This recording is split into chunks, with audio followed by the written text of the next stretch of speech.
Hello and welcome to an Orbiter 2016 video series. This is Tex, and I'll be your host for this new flight series. This is going to be a flight in the XR2 from the Earth to Mars. So we're actually here right now in the XR2 at Edwards Air Force Base, and you might have noticed that the textures look dramatically better. Well, it turns out Martin actually already released that improved texture pack that I mentioned in the previous series where we had a bit of a bumpy landing because the runway wasn't smooth. Well, not only do we have a nice smooth runway here now, but we also have this gorgeous scenery right here around the Edwards area. So, and I think there's even more to it, but anyways, thank you, Martin, for that. This just looks great, and this is definitely my new go-to base. I am loving this, the scenery around here. So, this flight series, we're going to be taking off from Edwards. The current date in the simulator is January 23rd, 2017, and we are here in the XR2 with the NASA paint scheme by Penny Black. So, this is not a tutorial, let me mention that. This is going to be another scenario-driven video series. And the premise is that humans have colonized Mars. We have a base there at Olympus, and there's currently 7 crew members there. And we need to take 7 fresh crew members in the XR2 over there to Mars to relieve them and bring those 7 back here to Earth. Now, hopefully nothing goes wrong along the way, but there may be some twists and turns that we'll have to deal with as they come up. So with that said, in part 1, we're not actually going to get off the ground in this part. This is going to be exclusively for planning the flight. So if you're not interested in this part of it, you might want to skip to part 2, where we are actually going to launch into a parking orbit. But with that said, let me go ahead and get started because we have a lot we need to cover. Alright, so the first thing obviously we need to do is determine a launch window to Mars. Now, I'm actually going to use TransX to do that, but we're not going to use TransX for the flight this time. I've traditionally used TransX a lot, but I've learned how to use interplanetary IMFD thanks to David Courtney and Dimitris videos. I'll put a link to those in the description below. Those are more proper tutorials, but definitely check those out if you're interested. And you know, if you learn something from this one as well, that's great.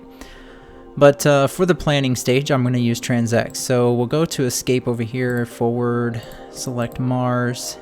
And then on this side, we'll go to our encounter view, change graph projection to focus and view. All right, so in the center we have, this is indicating the sun, and then this is Earth's orbit around the sun, and then the outer circle, the outer red circle, is Mars' orbit around the sun. And these are radius vectors essentially. So here is Earth's current position around the sun, and here is Mars' current position around the sun. So similar to when we talked about rendezvousing with the ISS. When the ISS is orbiting at a higher altitude, we would have to do a prograde burn in order to raise our altitude to get up to ISS's altitude. Sort of the same situation here with Earth and Mars, except we're going to have to do just a wee bit more of a burn in order to raise that altitude. So to plan this, let's say if we did a hypothetically speaking, if we did a burn right now, this very minute, from Earth orbit. If we did a prograde burn, you can see that our apoapsis would be reaching out here to Mars orbit with about 2,353 kilometers per second in delta velocity. Now, of course, we need to arrive up here at this altitude at the same time that Mars is at that point in its orbit, and it's not. This dashed line right here indicates where Mars would be at that point in time. And this dash line indicates where our spacecraft would be at that point in time. So obviously what we would have to do, again, this is hypothetically speaking, as if we were to do the burn right now, when we're not even in orbit yet. So, but we'd be missing Mars by like 448.8 billion meters, I believe is what that number is. So the best thing that we can do is advance the date. So if we go to the eject date, and that's the date that we would actually be ejecting Earth's gravitational field, or in other words, just burning our prograde, or essentially in that direction, in order to eject from Earth orbit. By advancing the date forward, we're going to find the next available launch window.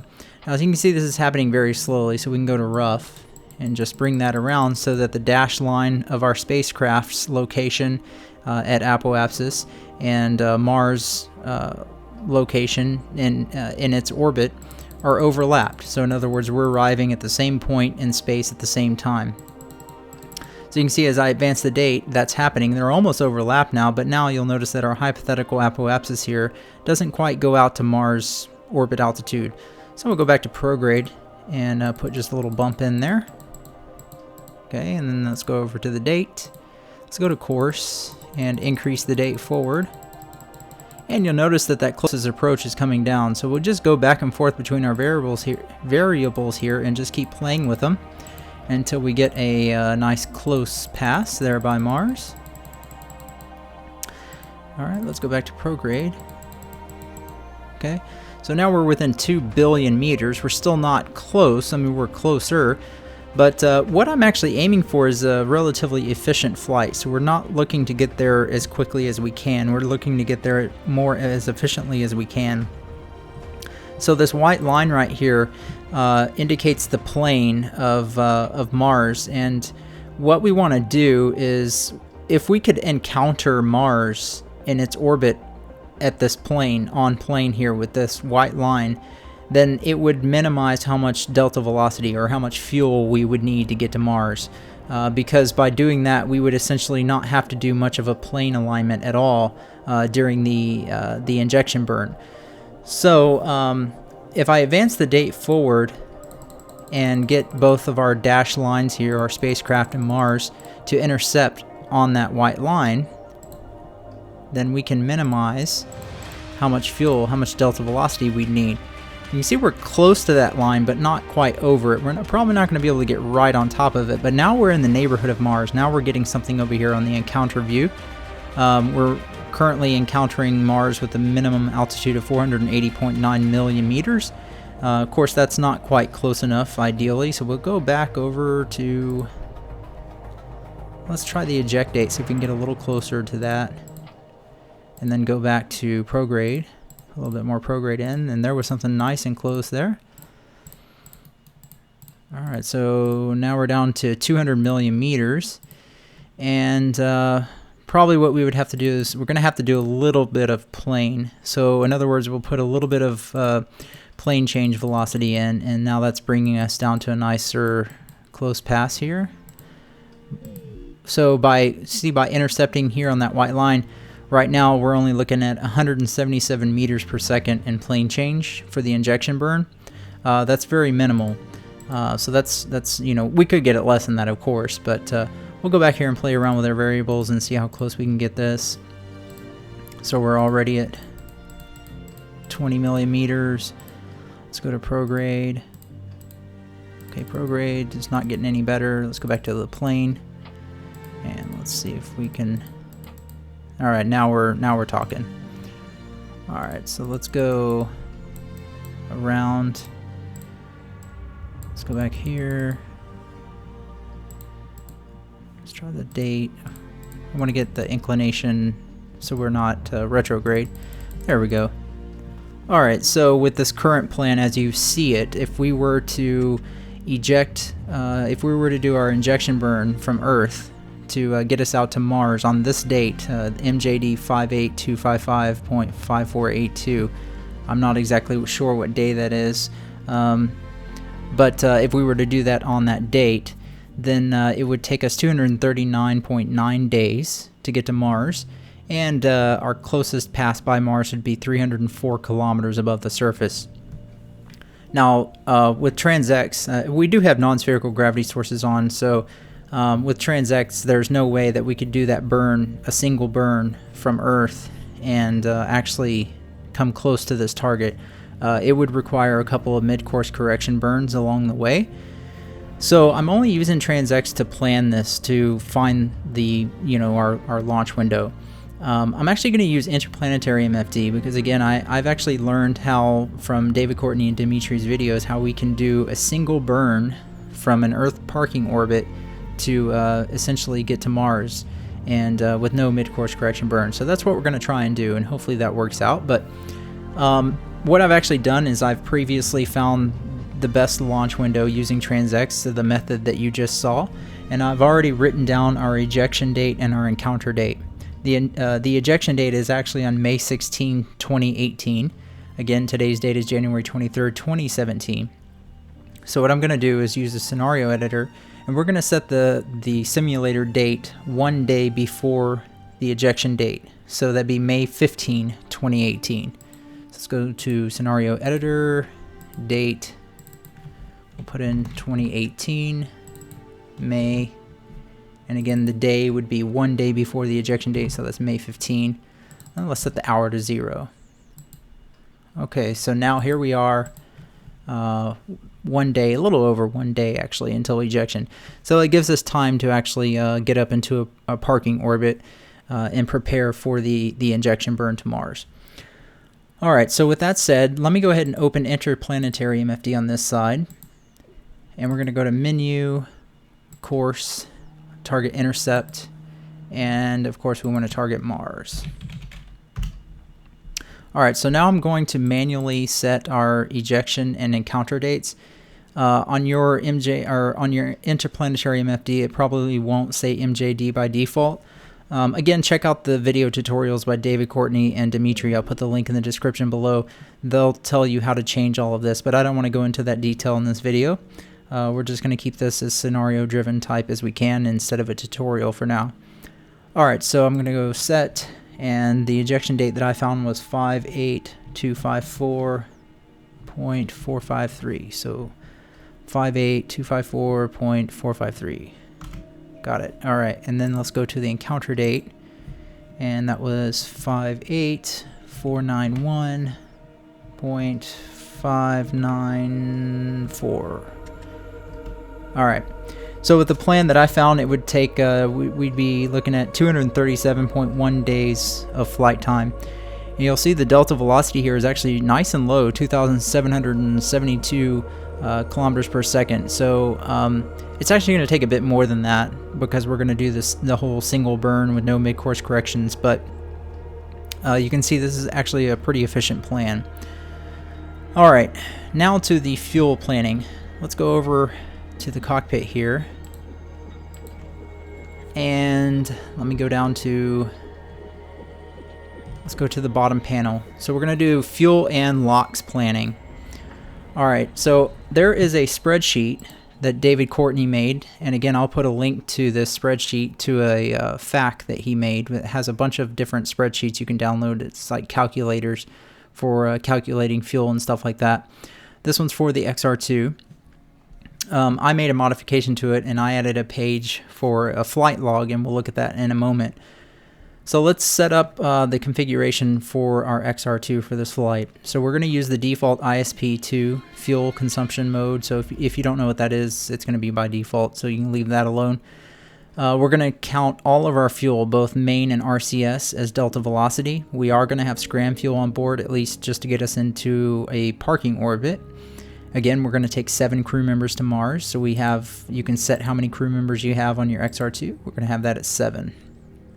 Alright, so our mission duration is supposed to take 237.1 days. Let's call it 238 days. And then how much surplus in, this is for LOX, for oxygen, sorry. So how much surplus? So let's just take 5 extra days, just in case. Alright, so this is telling us for 7 crew members, we would need a total of 3,149 kilograms of LOX on board for them to be able to breathe for the duration of the flight. Then down here we can see our cargo settings. So we definitely want to include the crew habitat module, or else the crew would probably be very unhappy when they got to Mars. So we will include that. And then we're going to have to include a LOX cargo, because the amount of LOX that the XR2 carries internally is not going to be enough for 238 days for 7 crew members.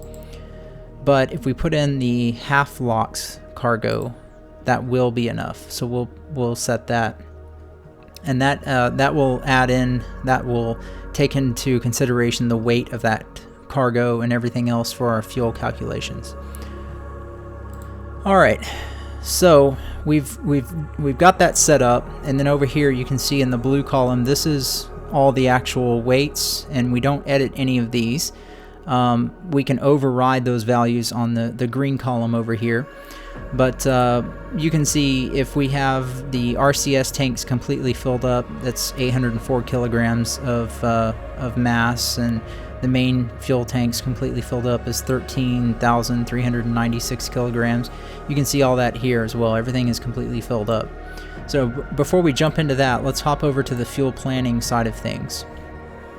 Alright, so the first thing we need to estimate is how much delta velocity will we need to launch into a circular orbit.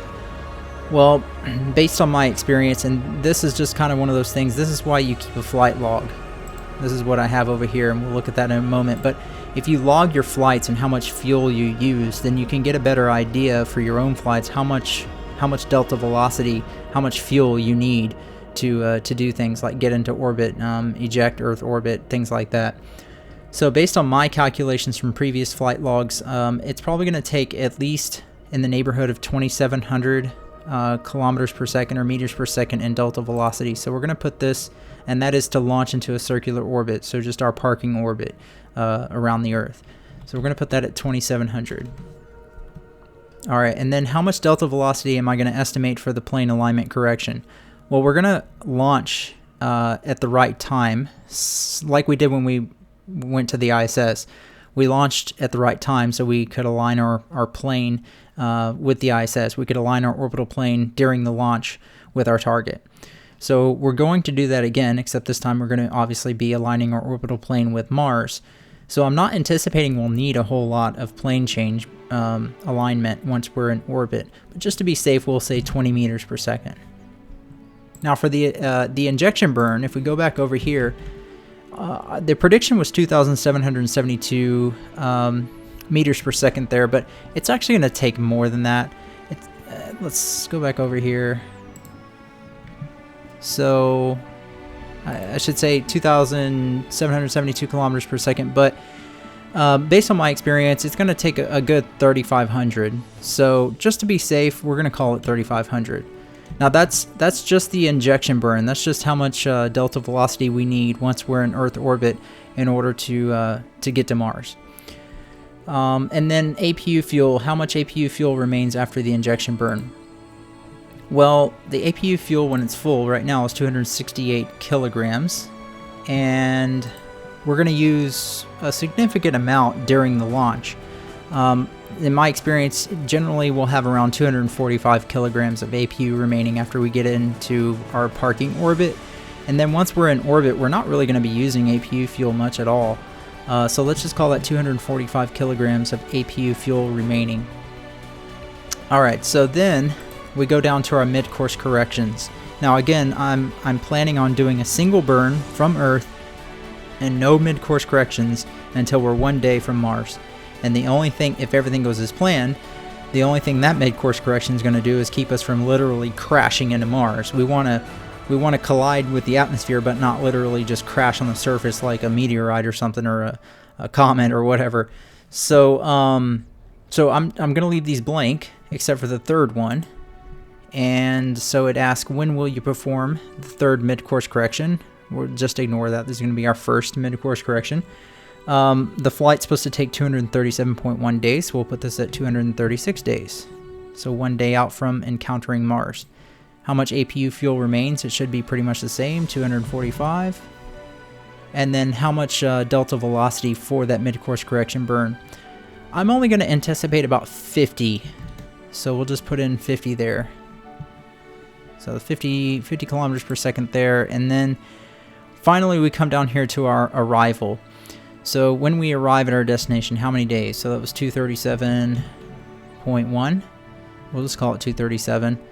APU fuel remaining should be pretty much the same, 245. And then how much delta, this is the tricky one. How much delta velocity do we need for landing and final atmospheric maneuvers?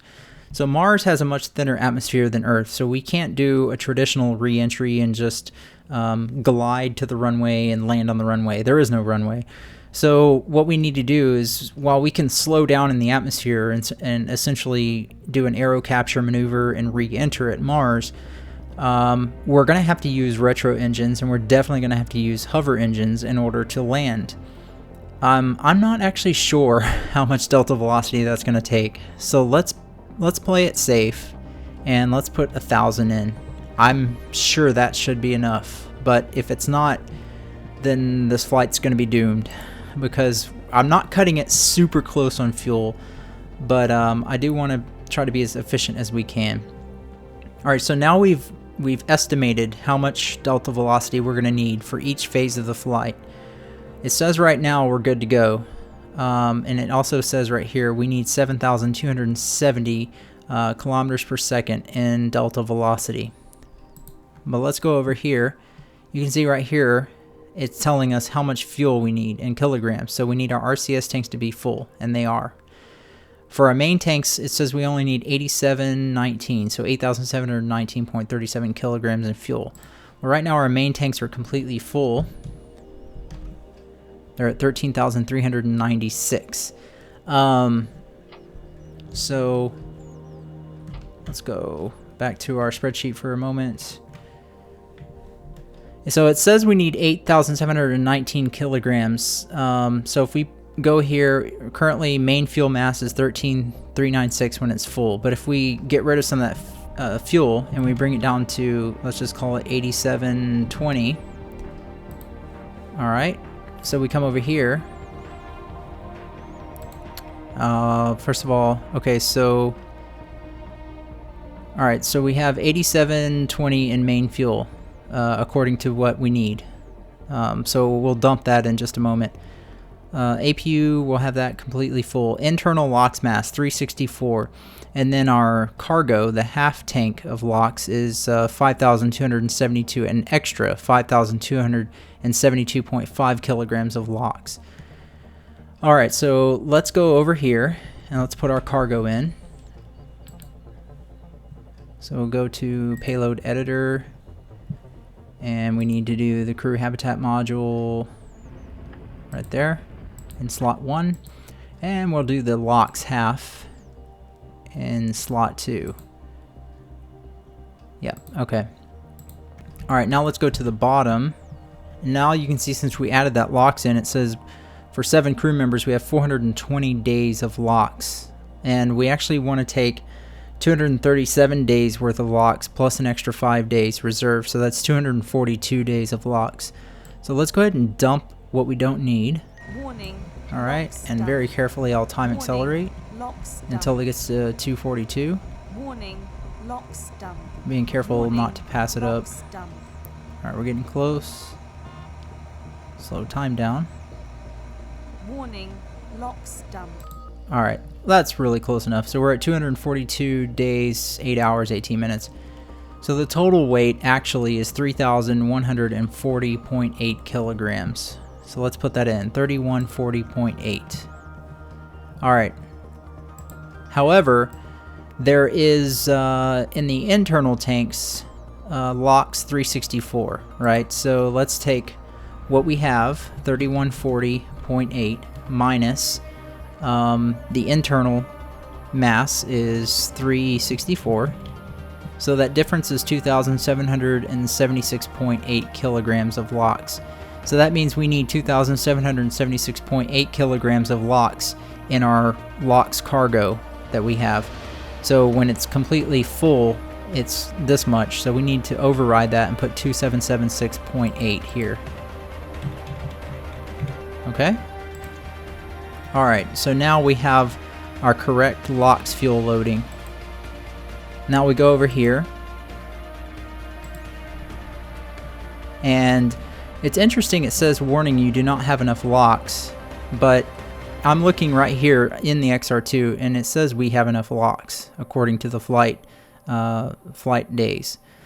So I'm going to go by this. I don't know, I can't imagine anything has changed between Orbiter 2010 when David made this spreadsheet and Orbiter 2016, but regardless, it's very useful. Alright, so down here you can see, after all of our estimations in our flight and our delta velocity, it says that we should have 792.48 delta V remaining at wheel stop.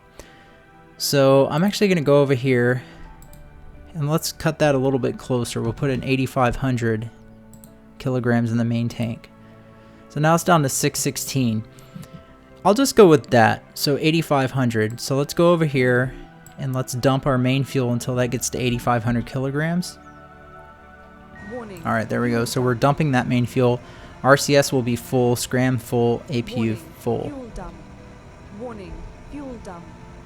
All right, so let's look for 8,500 there. Fuel dump. And again, just be careful not to pass it up. You can Warning. slow time down to a very slow rate as it gets close. 5, 4, 3, 2, 1. There we go. Oh, almost perfect. All right, so we set our main fuel to 8,500 kilograms, which is what we are putting into our flight plan here. Okay, so our main fuel is set. So all of our fuel and LOX is set for the flight.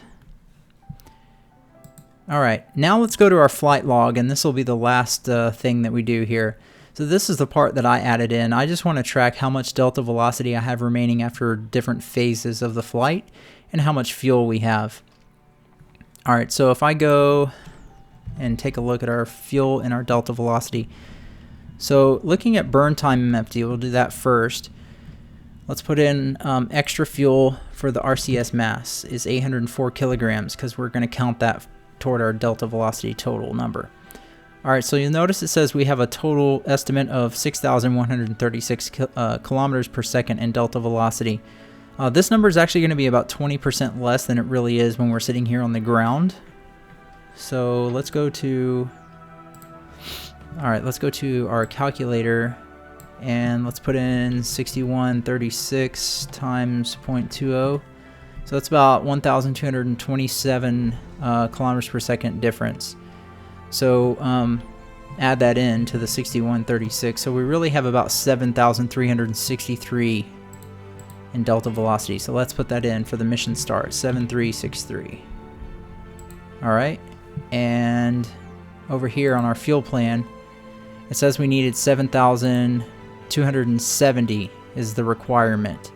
So we have enough for this. All right, now let's do our fuel weight finally. So let's go to here and go back to our calculator. So we're going to calculate how much we have. 8,500 in our main tank plus 804 in the RCS tank, so that's 9,304 kilograms in fuel at mission start. So we're putting in 9,304.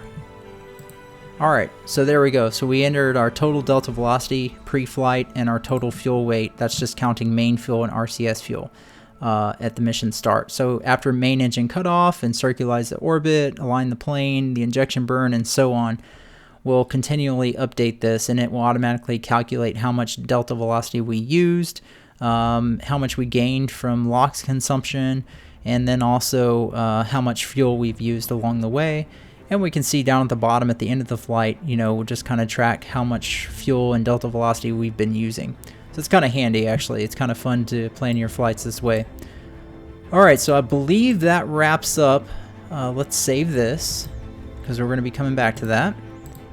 I believe that should wrap up this part of the video. We're right at 30 minutes. So we've got the XR2 here set up. We're set on fuel and LOX. The crew's loaded. We've got our plan set, and we're just over a day out from the launch. It's May 15, 2018, and we're supposed to launch on May 16, 2018, roughly around 10 o'clock, 10:52 actually.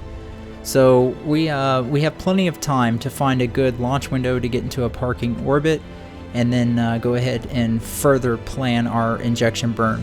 So we'll wrap this part up here, and then in part 2 we'll pick it up and go ahead and get off the ground.